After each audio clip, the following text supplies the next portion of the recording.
दर्शकों नमस्कार, राम राम, जय श्री राम और जय माता दी। मैं हूं अश्विनी मगोत्रा और आप देख रहे हैं अपना पसंदीदा न्यूज चैनल जम्मू तर्कश। वक्त सुबह का और कुछ चुनिंदा खबरों का भी।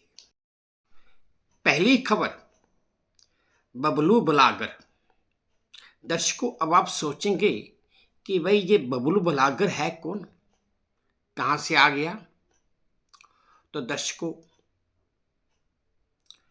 मैं आपको इतना बता दूं कि आजकल सोशल मीडिया पर एक तस्वीर बड़ी वायरल हो रही है और ये तस्वीर है ब्लॉगर बबलू की, जो एक बंदर है।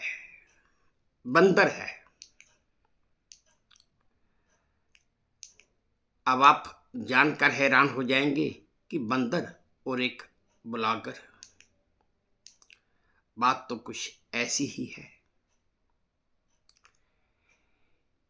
ये बबलू ब्लॉगर एक आर्टिफिशियल इंटेलिजेंस के द्वारा क्रिएटेड एक वर्चुअल और डिजाइंड कैरेक्टर है, जो आजकल सोशल मीडिया पर बड़ा ज़्यादा वायरल हो गया है। और इसे डिजाइन करने वाले या बनाने वाले, या आप कह सकते हैं कि इसके क्रिएटर दिल्ली के लखन सिंह हैं। लखन सिंह ने आर्टिफिशियल इंटेलिजेंस के द्वारा एक ऐसा किरदार बनाया है जो भारत में भ्रमण करते हुए शुद्ध देसी अंदाज में ब्लॉग बनाता है। इस बबलू ब्लॉगर का एक वीडियो इतना ज़्यादा वायरल हो गया कि उसे एक वीडियो पर 10 करोड़ से ज़्यादा व्यूज मिल गए और 80 लाख से ज़्यादा लाइक्स भी। है ना कमाल का ब्लॉगर बबलू। तो चलिए दर्शकों बढ़ते हैं अगली खबर की तरफ। अगली खबर 130 किलोमीटर का हवाई जहाज का सफर, वो भी सिर्फ 700 रुपये में। खबर यह है दर्शकों कि आलिया CX-300 अमेरिका में यात्रियों को लेकर 130 किलोमीटर से ज़्यादा उड़ान भरने वाला पहला इलेक्ट्रिक विमान बन गया है। इस विमान ने 130 किलोमीटर से ज़्यादा की दूरी सिर्फ और सिर्फ 35 मिनट में तय की।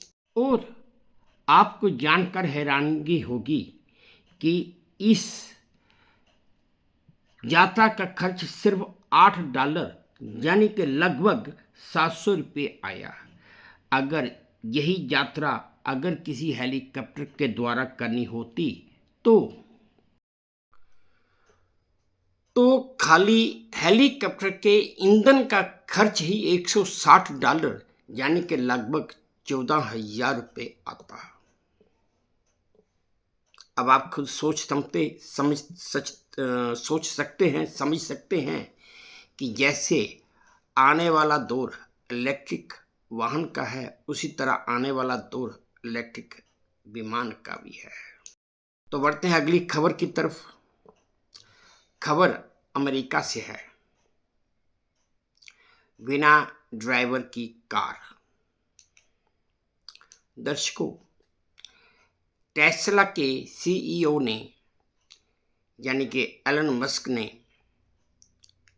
सपनों की कार सड़क पर उतार दी है और इसे रोबो टैक्सी का नाम दिया गया है। ये रोबो टैक्सी बिना ड्राइवर के चलने वाली कार है, यानी कि इसमें कोई ड्राइवर नहीं होता। फिलहाल तो कंपनी ने इस रोबो टैक्सी में एक सवारी की कीमत सिर्फ और सिर्फ 364 रुपये रखी है। हालांकि टेस्ला के CEO एलन मस्क का कहना है कि ये हमारी 10 साल की मेहनत का नतीजा है, जो हम ऐसी गाड़ी बना पाए और सड़क पर उतार भी पाए। आप ये वीडियो देखिए जो मुझे V2 न्यूज़ के सौजन्य से प्राप्त हुआ है।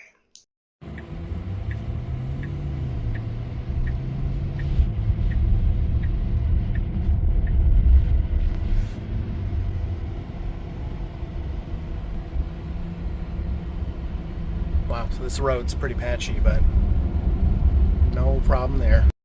बढ़ते हैं अगली खबर की तरफ। खबर और नाम दोनों एक जैसे हैं। लंगड़ा आम। दर्शकों, आजकल गर्मियों का सीजन है। आम तो हर कोई खाता है। कोई दशहरी आम खाता है, कोई लंगड़ा आम है, कोई कुछ है, कोई किसी तरह का आम है। अलग अलग नाम है आमों के।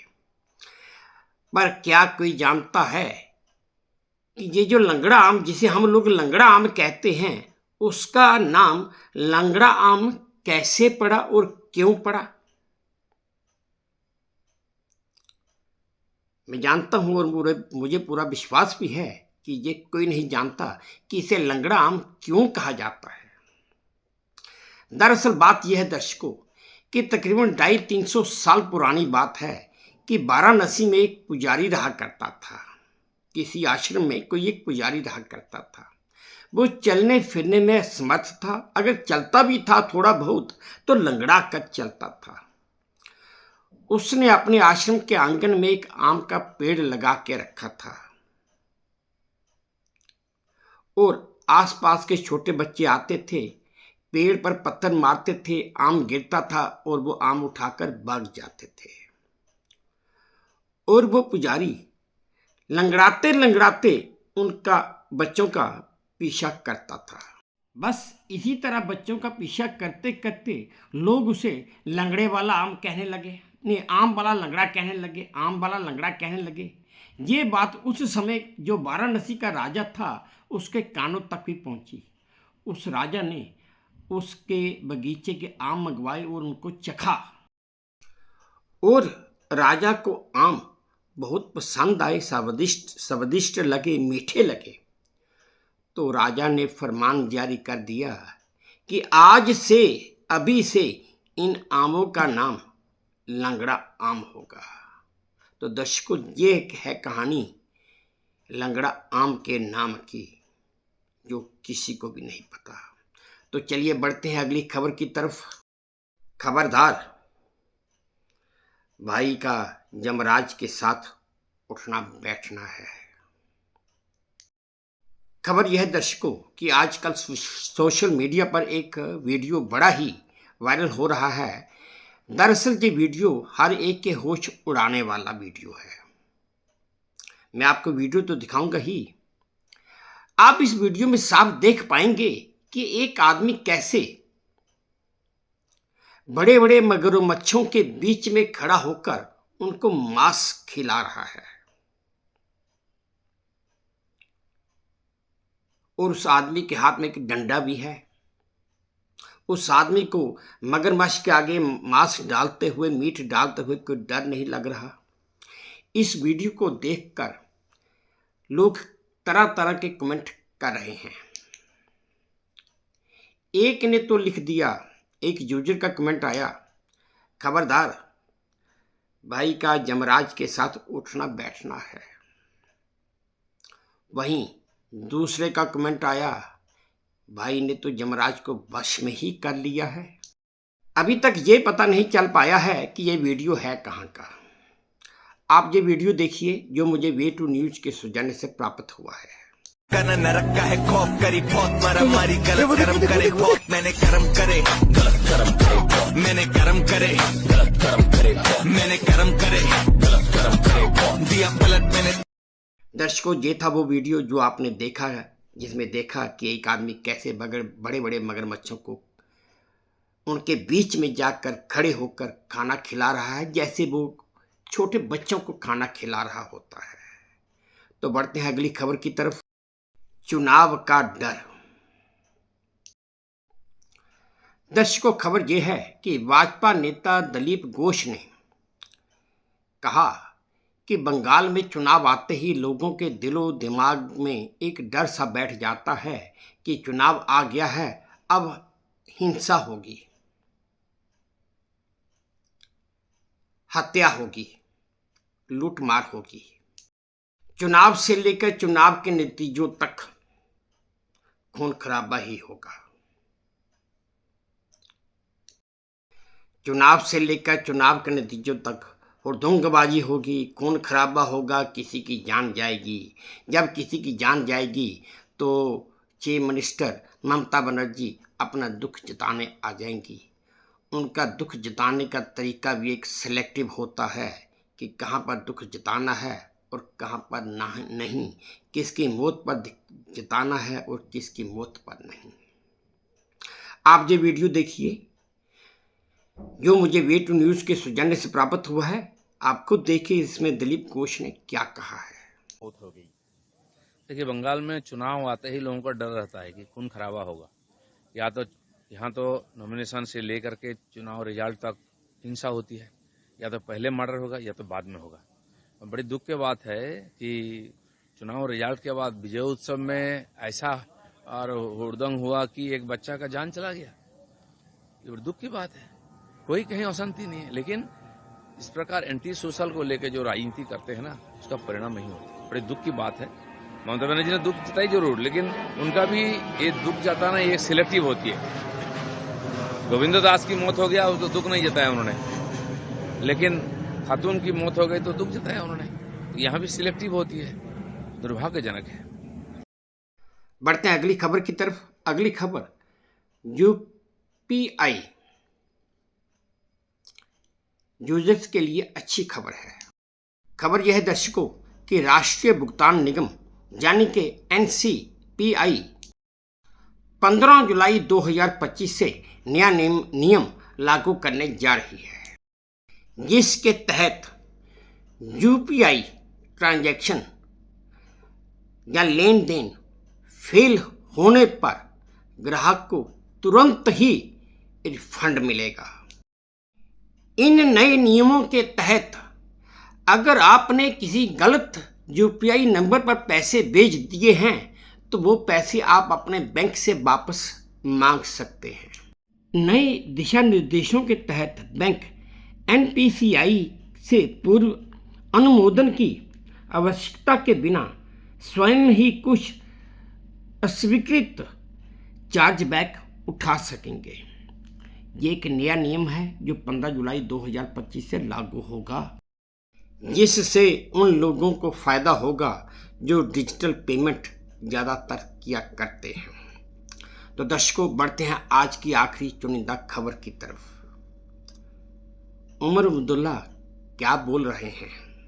जम्मू कश्मीर के मुख्यमंत्री उमर अब्दुल्ला ने कहा कि जिन लोगों के पास लोगों की सुरक्षा की जिम्मेवारी है, हम उनसे बात कर रहे हैं कि एक एक करके हर पर्यटन स्थल को खोला जाए और हमारी कोशिश भी है कि इन्हें खोल दें। हम कश्मीर के हालात सामान्य करने की बात कर रहे हैं और तो और प्रधानमंत्री नरेंद्र मोदी भी कश्मीर में पर्यटन को शुरू करने के लिए बैठकें कर रहे हैं और उम्मीद है कि हालात जल्द ही सामान्य हो जाएंगे। दर्शकों, आप ये वीडियो देखिए जो मुझे वे टू न्यूज़ के सौजन्य से प्राप्त हुआ है। अब पुलिस और सिक्योरिटी के जो जिन लोगों को सिक्योरिटी की जिम्मेदारी है, हम उनसे बात करके अब कह रहे हैं ना, अब एक एक करके अब हिम्मत करके ये खोलने होंगे। जहां एक तरफ से हम टूरिज्म प्रमोशन की बात कर रहे हैं, जहां एक तरफ से हम कश्मीर को नए सिरे से नॉर्मलाइज करने की बात कर रहे हैं, जहां एक तरफ से मुल्क के वजीर आजम खुद कश्मीर में दोबारा टूरिज्म चालू हो उसके लिए मीटिंग ले रहे हैं, वहां पे अगर हम ही डेस्टिनेशंस बंद रखें तो इससे सिग्नल जो है वो गलत जाएगा।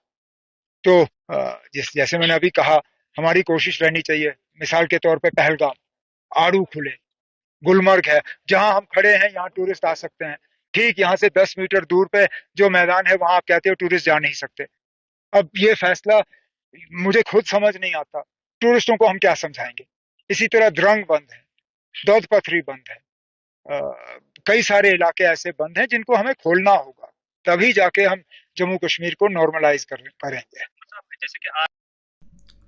तो दर्शकों, ये थी आज की कुछ चुनिंदा खबरें जो मैंने आपके साथ साझा की। उम्मीद है आपको पसंद आई होंगी। अगर पसंद आई हैं तो मेरी वही प्रार्थना कि प्लीज़ मेरे चैनल को लाइक कर दीजिए, शेयर कर दीजिए और सब्सक्राइब भी कर दीजिए। और हाँ, अपने कमेंट्स मेरे कमेंट बॉक्स में ज़रूर डालिए ताकि मैं उन्हें भी ध्यान से पढ़ सकूँ। बस अब इसी उम्मीद के साथ आपसे विदा लेता हूँ कि आप अपना भी ध्यान रखेंगे, अपने देश का भी ध्यान रखेंगे। जय भारत और धन्यवाद।